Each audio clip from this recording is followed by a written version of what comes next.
Hi folks, you're with Tassless today, your pushback channel, and thank you for joining this audio live stream.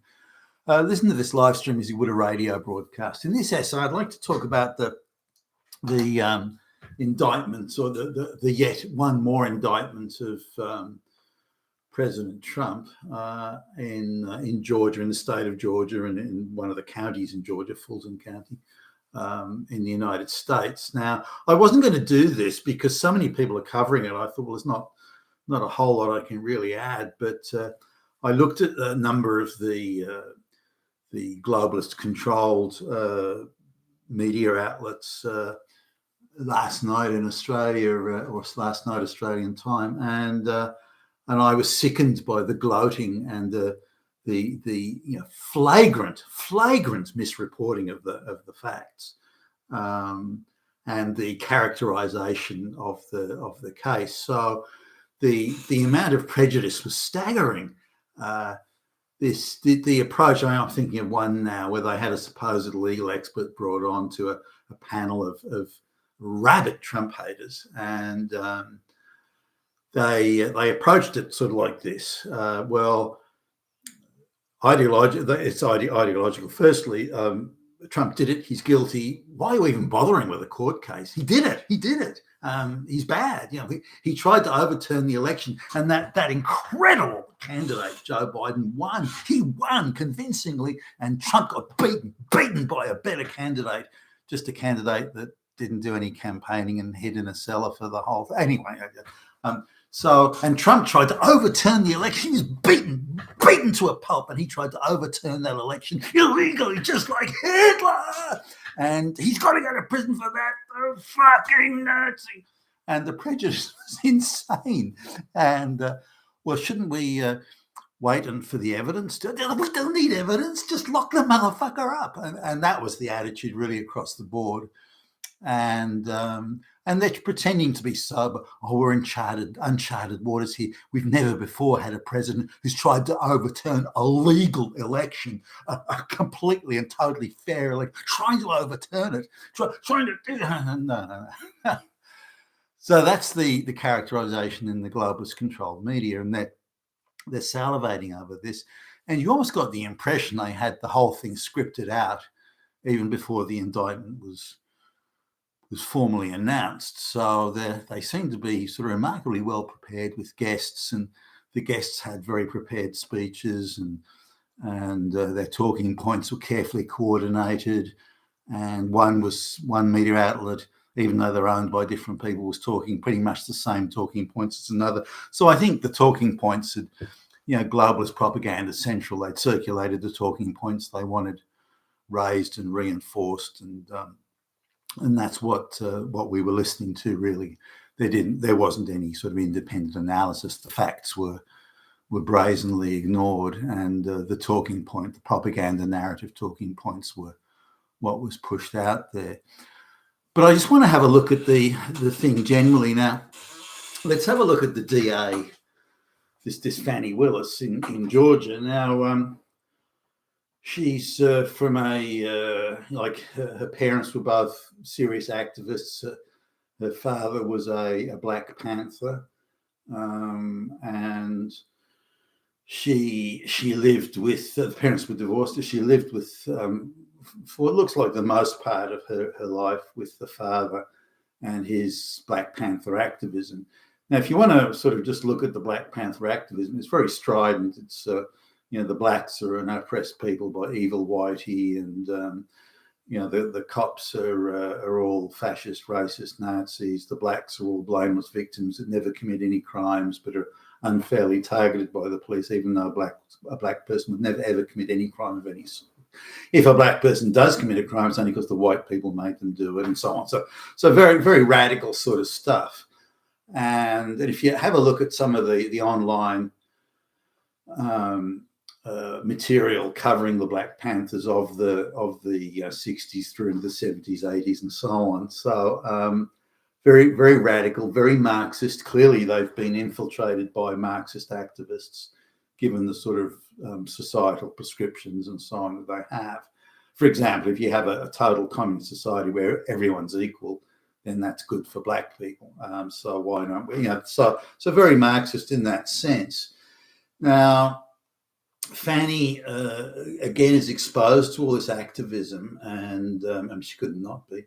And again, the parents divorced, lived with the dad for most of the time, and in one of the most radical chapters of the Black Panther movement in the United States. So not only was she exposed to radicalism, but the very apex of radicalism. Now we're supposed to believe, even though she moved back and forth around the US, between her parents and so on, we're supposed to believe that she was an outstanding student. Now, she was a very ordinary student in high school, and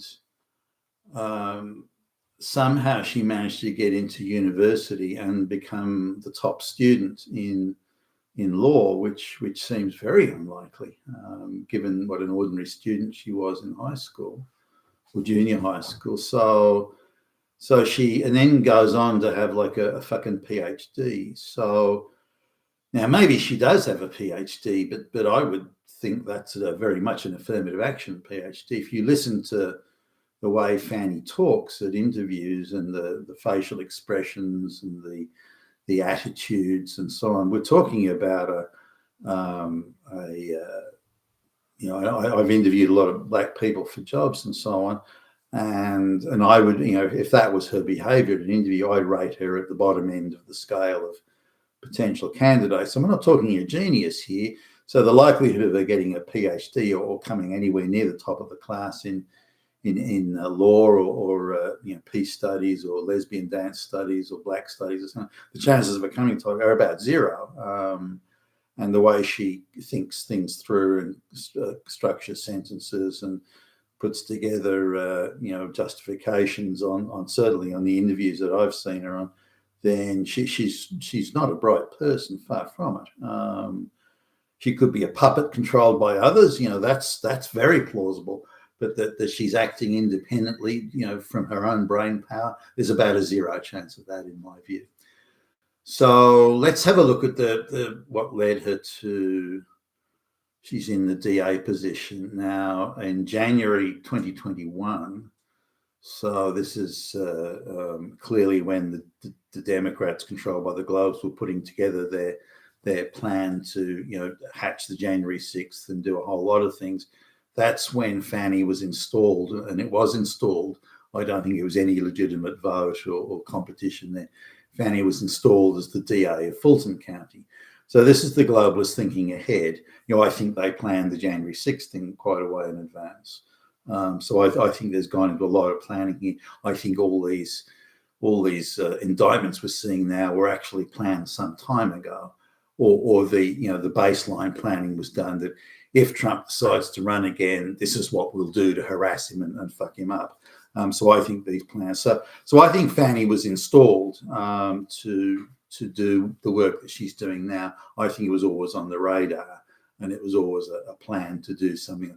Now, what laws they would use, how they would, the actual details of how they would go about it, what nonsense they would put in indictments, those sorts of things. That was yet to be determined. They hadn't got down to that micro level, but they wanted the people in place that would do their bidding to misuse the law and to go after Trump, or go after anybody that was a threat to Trump in this case.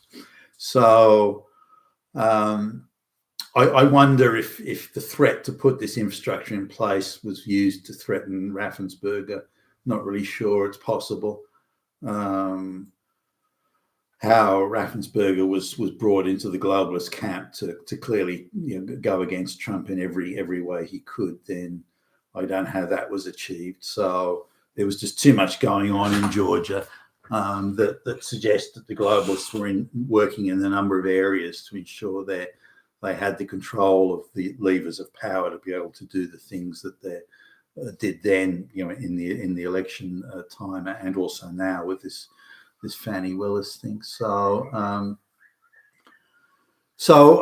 think this has been in the works for a while now. Let's come to the indictment now. Now, whether you look at the Alvin Bragg stuff or the the January 6 indictments, or the chasing, going after Trump for the documents in Mar-a-Lago, or this indictment.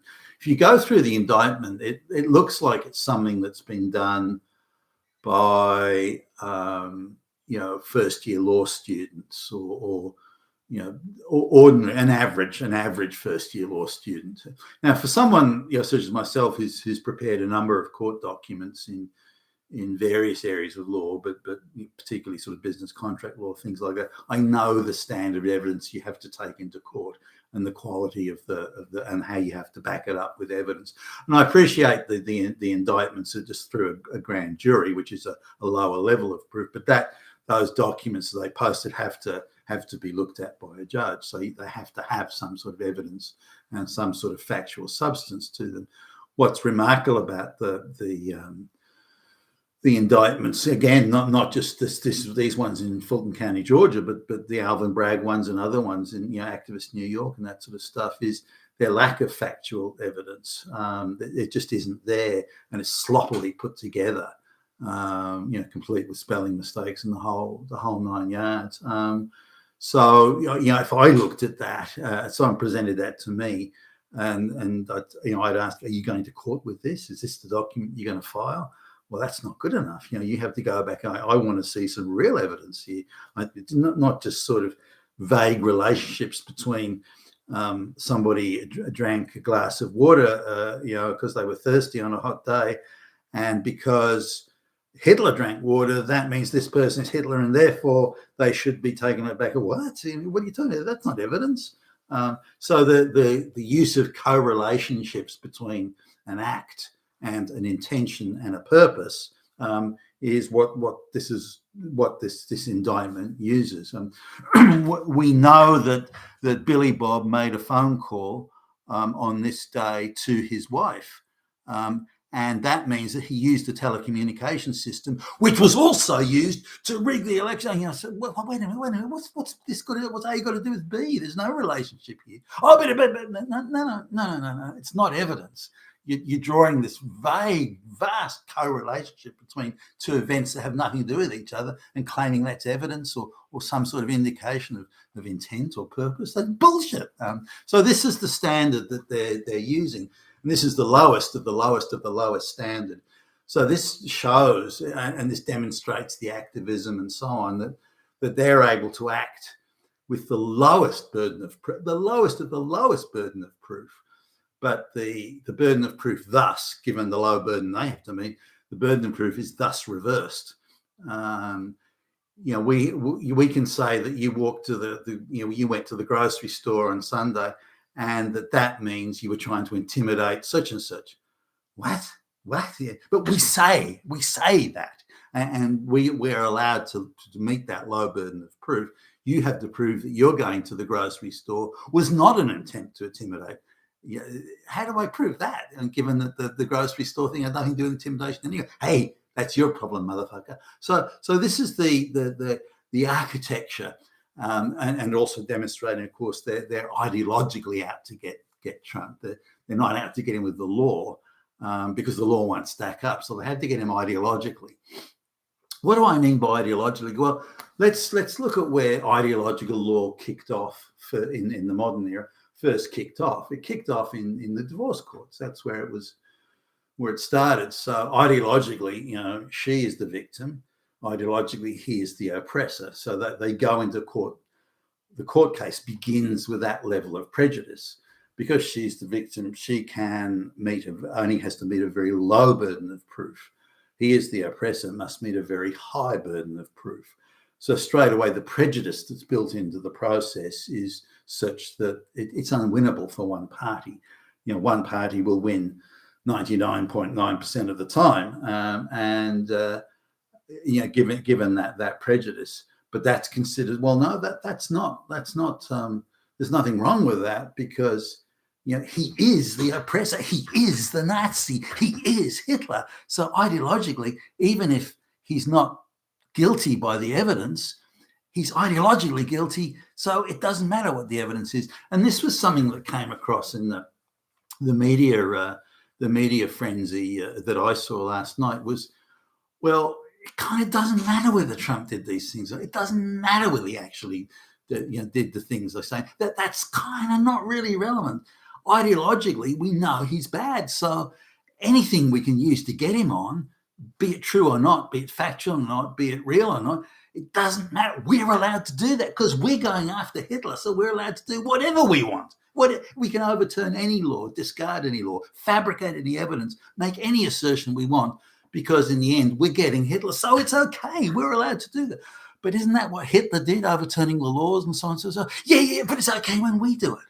So that was very much the structure of the message, rather, of the interviews. But just coming back to the divorce courts, this is some of the things that I came across in, and using the example of the grocery store. So the court and the judges are activists, super activists, as all the staff and people around it are. So the claims they could make to say, well, the husband or the father, we're going to call him the man. You say in your deposition, Billy Bob, that you went to the grocery store. So, what was your purpose of going to the grocery store, Billy Bob? Asks the activist lawyer. The purpose of going to the grocery store was to buy groceries. Well, wasn't really the purpose of you going to the grocery store was to intimidate your ex-wife? Huh? What? So you're not really denying it, are you? It was to buy groceries. Well, that's what you say, but the grocery store was 10 miles away from where your ex-wife now lives. Yeah? Well, that's close enough to be considered an act of intimidation. So you were intimidating, and that's what you're doing, you fucking Nazi. And so the man looks sort of stunned into disbelief that, what? I mean, you can make those claims? And then the judge looks at Billy Bob and says, well, Billy Bob, that is a serious allegation. We will take it seriously. We will have to reduce your contact with the children if you're going to engage in acts of intimidation like that. What? So that's the level of that's the sort of, so Billy Bob is under 110% burden of proof, but allegations against him are under zero burden of proof. Now let's play it out in a real court of law. Well, wait a minute, Miss Butch Dyke, you've said that this man is intimidating his ex-partner because he went to a grocery store to buy groceries. Is that what you're saying? What evidence do you have to support that? Well, Your Honour, the evidence is we know that all men are Nazi oppressors, and he's a straight white male. He therefore is a Nazi oppressor. Therefore, he must have been doing something bad somehow. Gobbledygook. No, Miss Butch Dyke. If you bring evidence like that in my court, I will refer you to the disciplinary hearing, and I'm going to ask that if you do this again, I will hold you in contempt of court.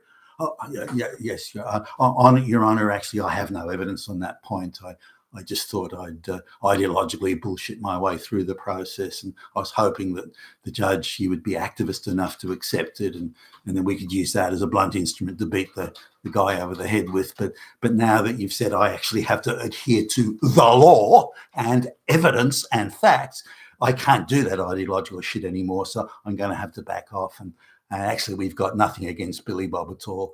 I can make a lot of shit up, but I've actually got nothing factual against him. This is how the divorce courts used to function, or not used to, did, still do.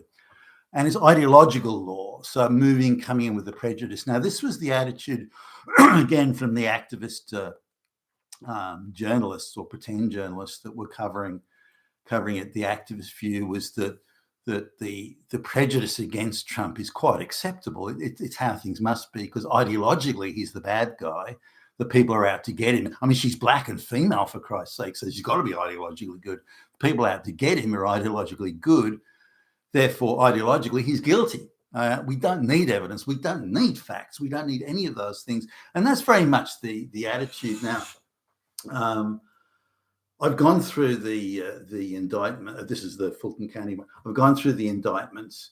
I can't see, in my cognizance at least, again, someone who's experienced in preparing court documents, preparing evidence and supporting facts, I can't see a single thing that should even make it into court, let alone should be heard. But given the broad, they've opened up a broad range of in ideological law terms, well, we can assert that anything Trump did, or the people like Mark Meadows, the former chief of staff, Rudy Giuliani, and so on, anything they did was somehow part of a part of a conspiracy, because we can say somehow they intended to do it, and we don't have to prove it. We just have to sort of vaguely assert it, and that's good enough. That shouldn't make it into any court of law under any circumstance. But we're not looking at an ordinary situation here. We're looking at an activist grand jury, a super activist, and globalist. I mean, Fannie Willis hasn't thought all this up, by the way. She's got a backroom bunch of globalist boys, the boys downtown, that are doing all this, and she's just a puppet they're sticking out front. So everyone in this, the judge, everybody is an activist. And so they can get away with things that in the real world they just couldn't get away with. But on top of this, the imposition of this ideological law that you can vaguely assert a supposed intent, and that's good enough. Now, coming to the issue, the thing it's all going to hinge on, it seems, as best I can tell at least, is that call that Trump and Meadows made to Raffensperger. And the setting of the call was that the Raffensperger, as I understand this at least, Raffensperger had arranged for a recount of had arranged for a recount of the vote. Now, there was a number of questions the Trump team had, or concerns they had. One was that some of the votes that were counted did not have a fully completed chain of custody. That is, they were somehow went out of the loop somewhere before they went to the counting centre. So when they were gathered together from the original polling centre, you're meant to, the electoral officer is meant to sign saying, "Yep, I got all the votes." Then they hand it to the next person, who then signs for it, saying, "Yep, I got 10,000 votes," whatever it was. That then is then, if there's another, how many links in the chain there are, each person signs for it to say, "Yep, I've got 10,000 votes, I've got," and then delivers it to the final counting centre for final counting to be reported. So there were breaks for some of those votes. There were breaks in the chain of custody. So the argument is, should votes that had a broken chain of custody still be counted? And it just so happened those votes were overwhelmingly for Biden, where there was a broken chain of custody. So straight away there's concern there, and then quite legitimate concerns and quite legitimate questions. In the second instance, there were situations where large numbers of votes were not signature matched, or where they were signature matched at something in the rate of 10 seconds per signature match. Now, when you get a ballot, in front of you, whether it be electronic or paper, it doesn't matter. But when you get a ballot in front of you, you then have to call up the file copy of the signature. So you've got the signature on the supposed ballot, and then you call up on it like you've got a computer screen in front of you. You call it up from the database, the signature of the signature on file for that voter, that registered voter. You compare the two.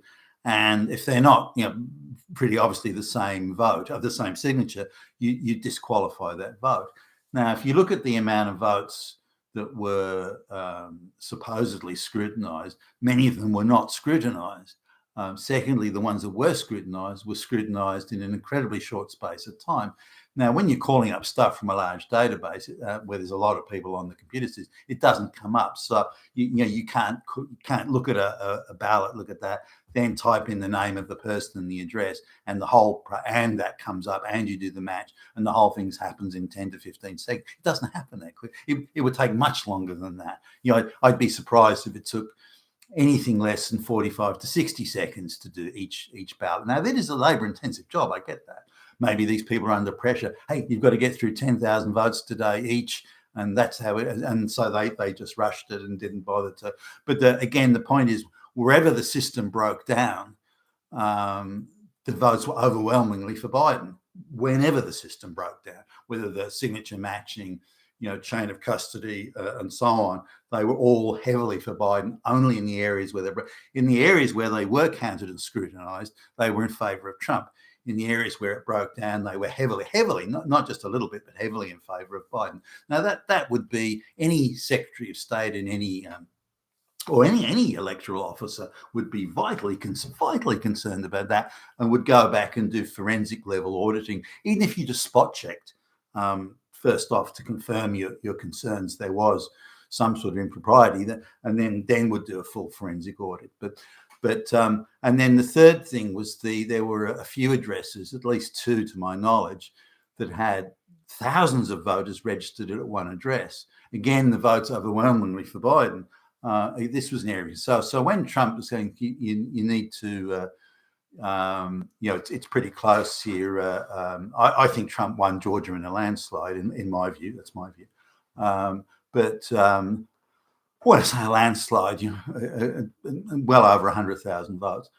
Then Trump was asking, look, given all these irregularities, anything that you move to clarify and audit and forensically audit and check, whether it be the chain of custody, whether it be signature matching, whether it be those strange addresses that had over 20,000 voters just at two addresses, anything that you check on and forensically audit and examine, that'll easily produce 10,000 votes, which will give Georgia to Trump. So Trump's saying, given the wide range of irregularities, you need to check them, and then there'll be 10,000 votes in there, or I think 10,000 was the margin of difference. So now Raffensperger clearly didn't want to do it. You listen to the call; he just didn't want to do that, and he opened the conversation with a very, very, very bureaucratic line of, having heard Trump's concerns. Instead of responding to concerns, well, I think we can all agree that such and such. Well, that's not the fucking question, you moron. So really, Raffensperger is opposed to Trump. My estimation is that, to whatever extent it did occur, that he was very much in the anti-Trump camp and was very much prepared to lend his assistance to whatever schemes were necessary to make sure Trump did not win Georgia, or would have the appearance of not winning Georgia. In my view, that's what happened. So coming back now to the thing, so that's the argument. So they're going to use it. No, Trump wasn't trying to get an audit done. No, he wasn't trying to get a friend. No, he wasn't asking questions about the broken chain of custody. No, he wasn't asking questions about the signature matching and so on. So he wasn't doing that. He was just trying to overturn the election. Now that's a big stretch to say that, but it's one that the pro-globalist camp will greedily, hungrily, desperately, and ideologically cling to. So that's really what they're going to use. Trump is going to win easily in the Supreme Court when it gets there, but for now they can use this to harass him, and they're just a bunch of two-bit fucking activists trying to ensure that nobody who questions or opposes the globalist project ever holds powerful political positions anywhere across the Western world. You've been with Tacitus today, your Pushback channel. Thank you for listening.